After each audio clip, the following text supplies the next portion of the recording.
how do you look at your work in retrospect? Do you see parts of your character that was crying for help or, pulling you in certain directions?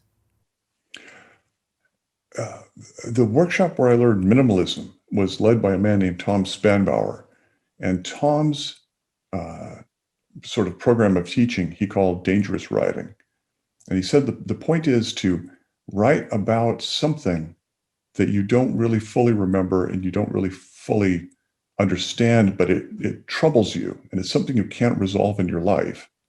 So that in writing about it, you can explore it through a metaphor.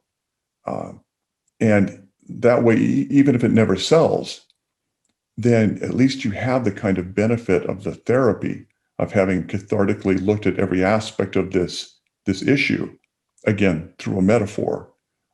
You've exaggerated it, you've blown it up out of proportion, you've turned it into a gigantic monster, and at least on the page you've resolved it, and you've really exhausted your emotional reaction to it.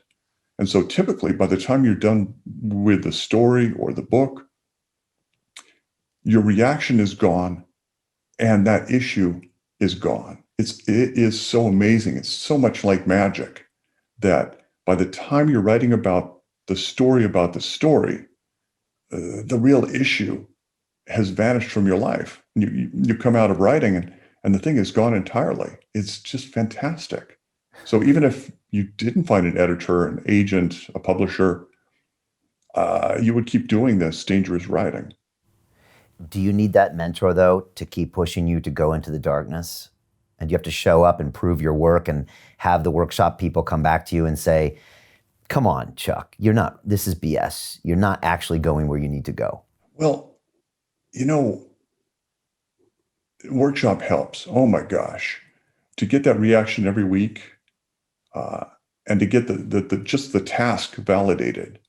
Tom always used to say that 99% of what any workshop does is just give you license, validate the task of writing, because otherwise you're just a person terrified that you're wasting your time.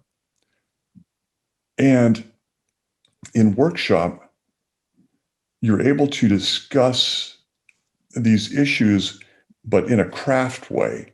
It's not, what am I doing with my life? It's what is the character doing? And what if the character took this action? And isn't the character aware of this thing or this element? And what about if this other element came in? So you're talking about it in this kind of hands-off, detached way. And that's really kind of the only way you can talk about these things that are so frightening to you, so kind of submerged in your subconscious.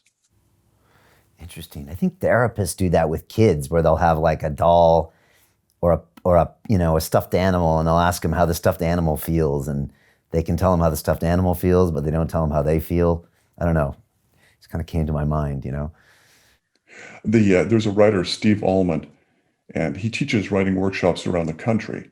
And he's made the observation that talk therapy, was very popular and very effective, but it was also very expensive. And so it was more or less replaced by pharmaceuticals. And now people are coming back to talk therapy, but they're doing it in the form of writing workshops where it's very cheap. Sometimes it's free, and you get to have the benefit of kind of a rap group or a therapy group, but you're all doing it under the guise of writing a fiction. That's fascinating. And you have to do the work. You can't just show up and talk. You kind of have to go back and create something and go deeper. But there's a little more accountability there, maybe. And also you have to do it in such a way that it's engaging. You can't just go and kind of vomit like you would with a therapist. It has to be, something that engages, that's clear, that other people can relate to.